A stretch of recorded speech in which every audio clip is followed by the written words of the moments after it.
Sa episode na to, hindi lang isa, hindi lang dalawa, kung hindi tatlong maliliit na tibok ng puso ang magpapabago sa buong mundo ni Christine. Isang sorpresang magpapatunay na sa gitna ng matinding pait, ang tadhana ay may inihandang biyaya. Pero sa kabila ng blessing na to, hindi pa rin patatahimikin ng nakaraan ang ating bida. Ang pagpapakita ni DJ sa harap ng mansyon at ang balitang makikipag-isang dibdib nito kay Marilu ay magsisilbing huling tuldok sa kung anumang natitirang pag-asa. Paano kaya haharapin ni Christine ang tatlong anghel na nasa kanyang sinapupunan habang pilit niyang nilalamangan ang sakit ng nakaraan? At sa gitna ng lahat ng ito, naroon si JP, ang lalaking hindi napagod maghintay. Ngayong nagdesisyon na si Christine na buksan ng kanyang puso, ito na nga ba ang simula ng kanyang tunay na paghilom? Tara, samahan niyo akong saksihan ang bawat yugto ng pagbangon ni Christine. Simulan na natin. Christine POV. Ilang minuto na ring pinapadaan ng doktor ang probe sa tiyan ko.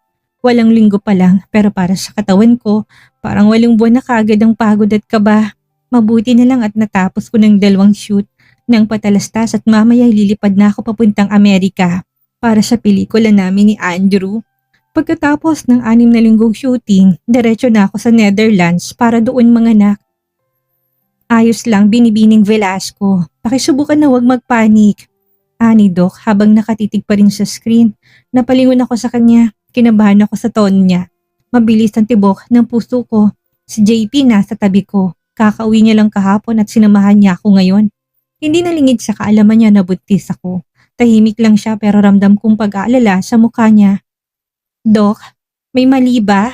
Ngumiti siya pero hindi yung ngiting nakakapagpakalma. Parang may pumipigil, parang may pasabog. Sa totoo lang, maayos ang lahat. Pero hindi lang isa ang dinadala mo. Napaupo halos si JP. Kambal? Hindi. Sagot ng doktor habang iniikot ang screen para makita ko. Triplets. Nalaki ang mga mata ko. Ilang segundo kong walang nasabi. Parang huminto ang paligid. 3? Ano po? Mahinang sabi ko. Triplets? Tumango siya. Oo, nakikita natin ang 3 gestational sacs. Lahat sila may maayos sa tibok ng puso. Bihira ito, pero nangyayari, lalo na kung may kasaysayan sa pamilya. Napatakip ako ng bibig. Hindi ko alam kung matatawa ba ako o maiiyak. Sa gilid ko naramdaman ko na lumapit si JP. Parang hindi rin makapaniwala. Triplets din. Bulong niya. Wow, isang malaking blessings yan. Pero ang utak ko parang biglang naubusan ng laman. Wala akong nasabi. Sa labas ng silid narinig kong yabag ni Mommy. Pumasok siya. Ano Tin? Anong sabi ng doktor? Tumigil siya nang makitang mukha ko at ang mukha ni JP. Ma'am, halos pabulong kong sambit. 3 daw ma'am, triplets. Parang hindi niya kaagad naintindihan. 3? Ibig sabihin, 3 bata? Tumango ako nanginginig. Opo mommy, 3. Saglit siyang natigilan, parang may pumisil sa puso niya na hindi niya rin inaasahan. Ilang segundo pa, napaupo siya sa gilid ng kama at mahigpit akong niyakap. Anak, Diyos ko, hindi ko na napigilan. Pumikit ako at saka pumatak ang aking luha. 3 buhay, 3 pusong ako ang ina at walang ama nila para sa unang balitang ito. Hindi ko alam kung matutuwa ba ako o mas lalo kung matatakot. Tahimik lang ako habang nakasandal sa likod ng sasakyan. Pinipilit pakalmahin ng sarili. Sa totoo lang, parang wala pa rin pumapasok sa isip ko. Triplets, 3. 8 weeks pa lang ako at biglang naging mas mabigat ang lahat. Konting tiis na lang, mahina akong bulong habang napapapikit. Mamaya, lipad na namin, kukunin ko lang ang gamit, magpapaalam sa mga kapatid ko tapos na. Pero hindi ko inasahan ang eksenang nadatnan namin sa mismong gate ng mansyon. Ma'am, may gulo yata sa labas, sabi ng driver. Pagbaba ng salamin ni Mommy sa unahan, doon lang namin natanawan ng malinaw. Isang lalaki, matangkad, magulo ang ayos ng buhok, nakikipagtalo sa mga gwardya. Si DJ, hindi ko siya pwedeng pagkamalian. Galit ang mukha, nanginginig ang panga. Hawak-hawak ang gate na parang gusto niyang kalugin hanggang bumukas. Christine! Pinasa ng isip kong galaw ng bibig niya. Paulit-ulit niyang binabanggit ang pangalan ko, nakatingin sa direksyon ng sasakyan namin. Biglang inabot ni JP ang kamay ko parang sinasabing, kakausapin mo ba siya? Umiling lang ako, walang salita at walang paliwanag. Pumasok ka na, utos ni Mommy, madiin, walang alinlangan. Wala siyang karapatang guluhin ka, magpasalamat siya. Wala ang daddy mo at ang kuya Brian mo. Pinigilan ko lang ang daddy mo na wag nang ulitin ang ginawa noon, kaya ang kuya mong sumundo sa'yo. Hindi na ako umimik pa sa mga sinabi ni Mommy. Dire-diretso lang ang sasakyan papasok. Si DJ, naiwan sa labas. Naramdaman kong hinahanap ako ng mata niya sa tinted na salamin at eksakto lang na ganun ang nangyari. Hinaplos ko ang tiyan ko ng marahan. Hindi ngayon, DJ. Hindi kailanman. Pagkapasok ng sasakyan sa driveway, agad na bumaba si Mommy at saka lumingon kay Yaya Cornelia na tila kanina pa nakaabang sa gilid ng malaking pintuan. Yaya, ipababa niyo na ang mga gamit ni Tin. Ipilagay niyo sa sasakyan, naghihintay ng jet. Malamig pero klarong boses ni Mommy. Inalalayan naman ako ni JP pababa ng sasakyan. Tahimik lang akong bumaba, tila napakabigat ng bawat takbang ko papasok sa loob ng bahay. Ilang oras na lang, aalis na ako ng tuluyan. Parang hindi pa rin totoo. Pagpasok ko sa loob, ang malakas at tilim ni Athena ang sumalubong sa akin. Pababa ang bata sa hagdan. Ang ganda talaga ng batang ito at napakasigla, kagaya ni Kuya Fabio. Tita Tin! Sigaw niya. Saan ka galing? Dagdag niyang tanong nang makalapit sa akin. Napangiti ako kahit papano. Yumuko ako para salubungin siya. Hindi ko na malayan na naiiyak na pala ako habang yakap-yakap ko ang pamangkin ko. Namiss kita, bulong niya. Mahigpit ang hawak niya sa leg ko. Namiss din kita, baby. Sagot ko habang hinahaplot ang likod niya. Tumayo ako saka nakita si Ate Krista na nasa likuran namin, nakaeke sa mga braso sa dibdib niya. Lumapit siya sa akin at agad ako niyakap, mahigpit at matagal. Tila sinusubukan niyang buuin yung piraso ng puso kong tuluyan na nagkahiwa-hiwalay. Kanina pa siya dyan sa labas, bulong niya sa tenga ko. Nang gugulo, pinatawag ko na nga ang security para paalisin. Ang kapal talaga ng mukha niya pagkatapos ng lahat ng ginawa niya. Umiling si ate, bahagyang inis at hindi ako nagsalita. Wala rin ako masabi kasi totoo naman, ang kapal talaga ng mukha niya at mas masakit na kahit ganun. Kahit na ilang beses niya akong sinaktan, mahal ko pa rin siya. Napatingin ako sa paligid, sa mga taong mahal ko, sa mga mata nilang alam kong ayaw akong paalisin pero wala silang sinasabi. Alam nilang kailangan ko tong gawin. Ready ng lahat, ani Mommy, mahinang boses niya. Huwag na nating sayangin ang oras. Naghihintay ng jet mo. Tumango lang ako. Hinawakan kong kamay ni Athena. Pinisil ko ito bago to binitawan. Hindi ko alam kung kailan ko siya ulit makikita. At habang papunta na kami sa sasakyan, hindi ko mapigilan ang sarili kong lingunin ang gate kahit alam kong hindi ko siya nakikita mula dito. Pero ramdam ko, naroon pa rin siya at sa pagkakataong ito, ako na ang aalis. Pagkalabas ng sasakyan sa gate, hinarang na kami ni DJ. Nakatayo siya sa harap. Tama nga ako, hindi pa siya umaalis. Nasa harapan namin siya ngayon, nakatingin at tila nakikiusap.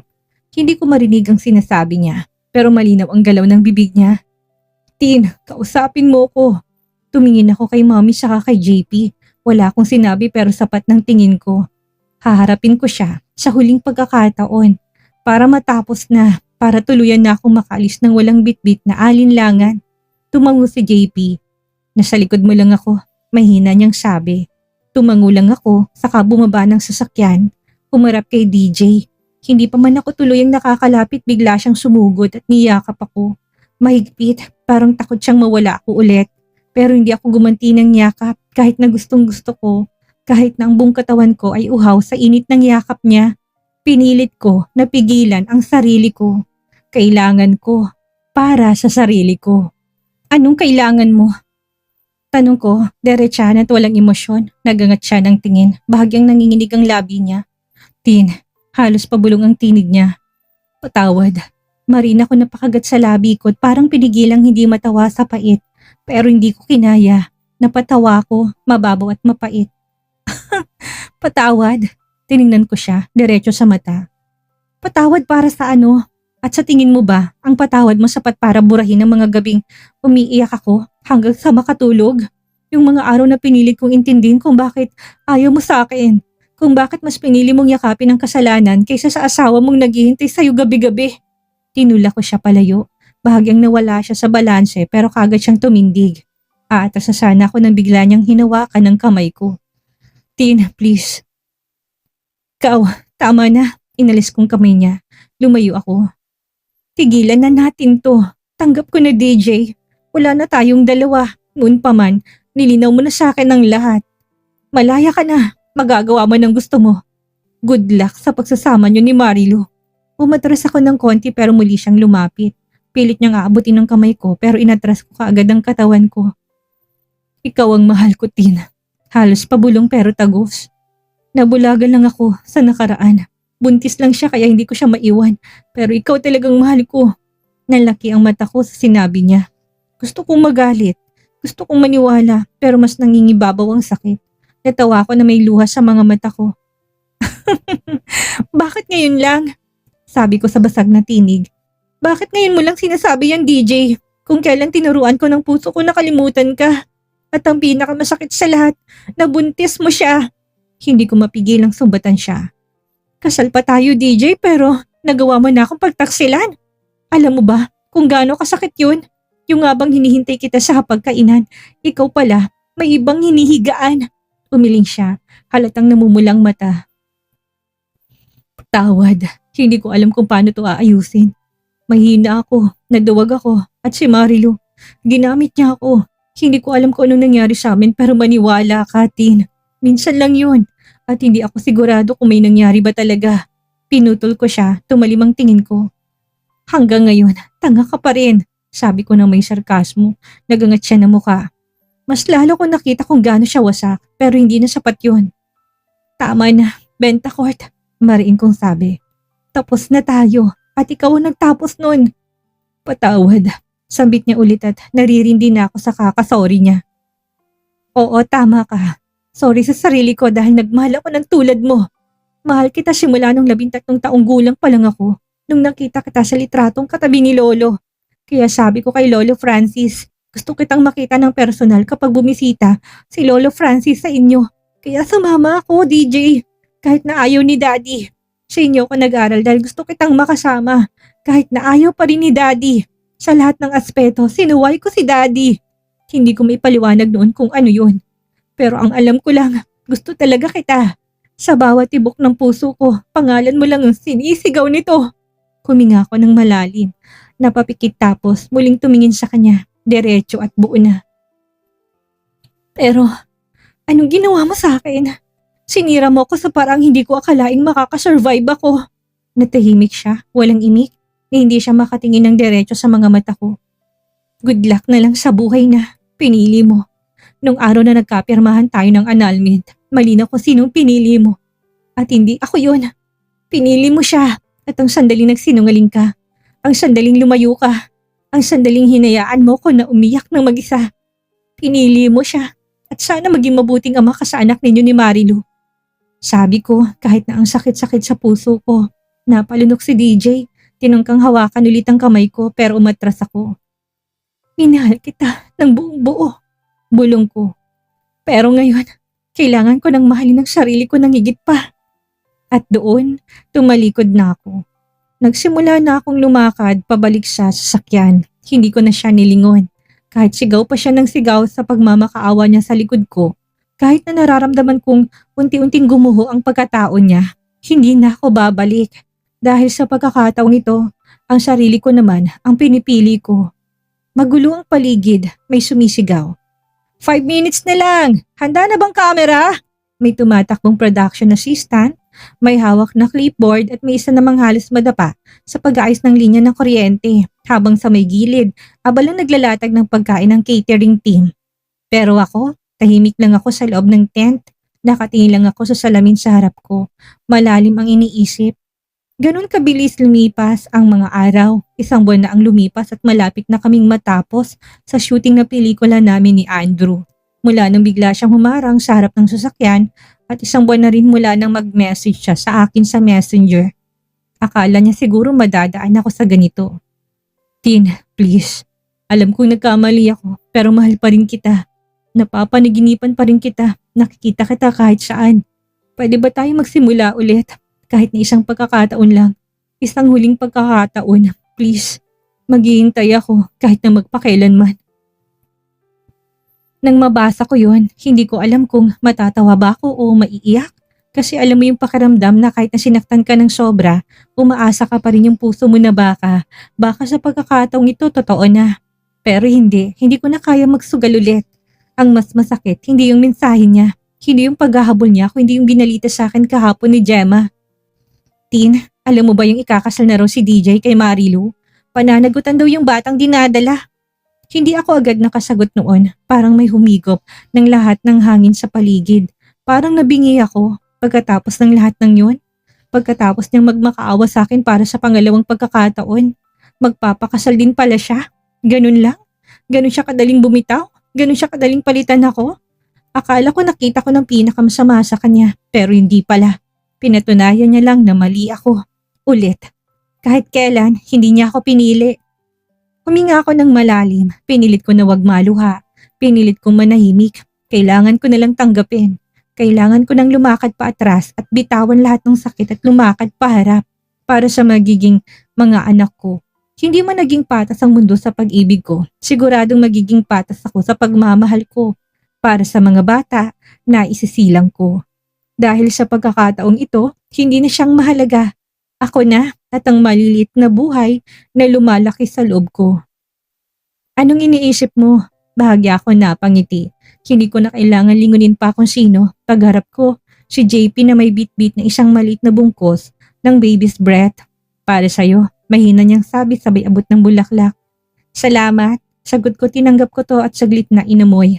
Si JP, lagi siyang nasa tabi ko. Tahimik lang pero sapat ang presensya niya para hindi ako mabuwal sa bigat ng pinagdadaanan ko.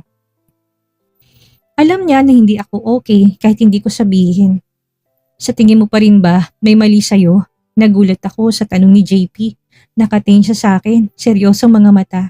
JP, huwag mo siyang iisipin. Ang mga lalaking tulad niya, pinipili nilang madali.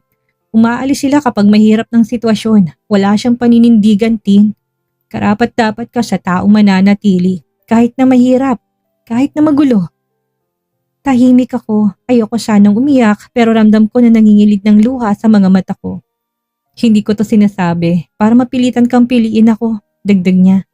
Sinasabi ko to dahil nagmamalasakit ako at nananatili ako. Mag-oo ka man sa akin o hindi, nandito lang ako, kahit na ngayon pa lang, kahit na hanggang dulo. Huminga ako ng malalim, hindi madali to JP. Alam ko, ngumiti siya. Yung tipong kaya niyang hintayin kahit hindi mo siya pinapansin. Natatakot ako, amin ko. Natatakot ako na sumugal ulit, lalo sa lagay ko ngayon. Hindi na lang ang sarili kong iisipin ko. Kung ganun, huwag mo madaliin, Aniya. Pero wag mo ring saradong pinto sa mga taong totoo, okay? Tumango lang ako, hindi ko pa kayang sumagot ng buo, pero totoo ang sinabi niya. Nandyan siya at nandito pa rin siya. Tinawag ng direktor mula sa labas. Tin, huling eksena na tayo. Ito nang huling araw. Huling eksena. Pagkatapos nito, salo-salo. At pagkatapos, aalis na ako. Papuntang Netherlands. Isang malalim na butong hiningang pinakawalan ko at saka isang maliit na ngiti ang sumilay sa labi ko. Tinitigan ko mabuting bulaklak na binigay ni JP. Tiningnan ko ito sandali bago ko siya tinawag na papalabas na sana ng tent. JP! Tumigil siya sa tapat ng zipper at tumingon sa akin. Hindi ko alam kung ano yung nag-udyok sa akin pero may biglang nabuo sa loob ko. Yes, halos to na sagot kong pabulong. Napakunot ang noon niya. Anong yes? Pinigil kong hininga ko. Yes sa'yo. Natahimik si JP at ako naman, ramdam ko yung tibok ng puso sa tenga ko. Tumingin na siya sa akin sandali na parang sinisigurong narinig niya ng tama.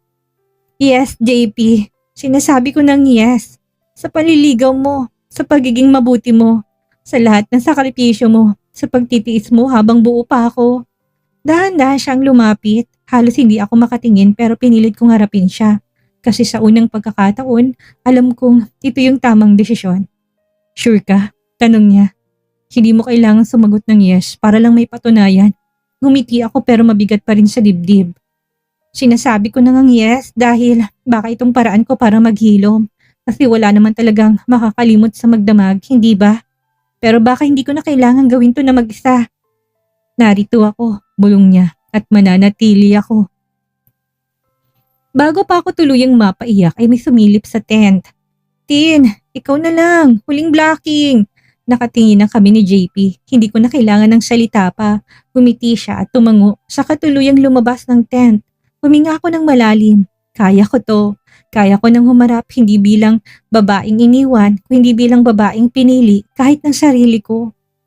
Akala ko tuloy-tuloy na siyang lalabas ng tent pero bigla siyang huminto. Tapos bago ko pa ma-realize ang lahat, lumapit si JP at niyakap ako. Hindi yung basta yakap lang, iba ito. Yung tipong parang ayaw niya na akong pakawalan. Parang matagal siyang naghihintay na maramdaman ito. Napalunok ako pero hindi na ako umiwas. Salamat, bulong niya sa tuktok ng ulo ko. Salamat sa pagbibigay sa akin ng chance na to. Ramdam kong panginginig ng boses niya. Para siyang yung mas takot sa sagot ko kanina. Parang siya yung mas pinakawalan. Hindi mo alam kung gaano ko to pinagdarasal, Tin. Pinapangako ko na alagaan kita. Hindi na kita hayaang makaramdam na mag-iisa ka ulit. Napapikit ako. Ang sarap pala marinig ng mga salitang yon. Hindi dahil gusto ko ng fairy tale, kundi dahil matagal ko na rin palang gustong maramdaman na pinipili ako kahit hindi ako buo. Kahit na may bitbit akong sugat, kahit na may mga takot ako na hindi ko pa kayang pangalanan. Hindi ko kailangan na maging perpekto ka, dagdag niya. Gusto ko lang na maramdaman mo na ligtas ka sa piling ko. Huminga ako ng malalim. Hindi pa rin ganap na magaan ang dibdib ko pero ngayon, hindi na siya kasing bigat kanina. Mahigpit pa rin ang yakap niya. At sa dami ng mga nangyari, sa dami ng sakit, ito lang pala yung kailangan kong maramdaman. Yung may isang taong hindi umaatras. Kahit na alam niyang hindi madali. JP, salamat. Mahina akong sabi. Umiling siya. Huwag kang magpasalamat. Ako ang maswerte sa ating dalawa. Pagkatapos nun, dahan-dahan na siyang bumitaw pero hawak pa rin niyang kamay ko. Gawin natin to ng tama. Isang hakbang bawat pagkakataon. Ayos lang. Tumango ako. Okay lang. At sabay kaming lumabas ng tent. Sa pagkakataong ito, hindi lang ako basta Christina artista. Ako yung Christine na may dahilan na para gumiti ulit. Ang aral na mapupulot natin sa kabanatang ito ay napakahalaga. Ang pagpili sa sarili hindi nangangahulugang pagsuko sa pag-ibig, kung hindi pagpili sa pag-ibig na nagbibigay ng kapayapaan. Minsan ang tamang tao hindi yung unang dumating sa buhay natin, kung hindi yung taong nanatilit naniwala sa atin noong tayo mismo ay hindi na makapaniwala sa ating sarili. Hindi kailangan maging perpektong simula, basta tamang intensyon at malinis ang puso. Sa tingin niyo ba ay magiging sapat si JP para tuluyang burahin ang anino ni DJ sa buhay ni Christine? At ano kayang magiging reaksyon ni DJ kapag nalaman niyang hindi lang isa, kundi 3 ang bunga ng pag-ibig na winasak niya? Huwag papalagpasin ang susunod nating kabanata.